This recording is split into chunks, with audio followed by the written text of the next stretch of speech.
লক্ষ্মীপুরে একাধিক ছাত্রকে বলাৎকারের অভিযোগে মুসলিমাবাদ তালিমুল কোরআন ইসলামী একাডেমি নামের এক মাদ্রাসার পরিচালক ও শিক্ষক মোবারক হোসেনকে আটক করেছে পুলিশ। এ ঘটনায় ভুক্তভোগী এক ছাত্রের মা বাদী হয়ে চন্দ্রগঞ্জ থানায় মামলা করেছেন। মঙ্গলবার বিকেলে সদর উপজেলার হাজিরপাড়া ইউনিয়নের পশ্চিম কালিদাসের বাগ থেকে তাকে আটক করা হয়। এর আগে স্থানীয়রা অভিযুক্ত ওই শিক্ষককে অবরুদ্ধ করে রাখেন।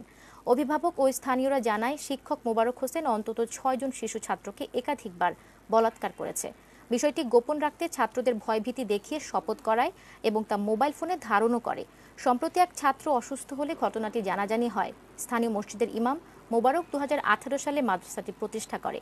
এতে ৩০ জন আবাসিক ছাত্র ছিল। ঘটনার পর স্থানীয় প্রশাসন মাদ্রাসাটি বন্ধ ঘোষণা করে ছাত্রদের বাড়ি পাঠিয়ে দেয়।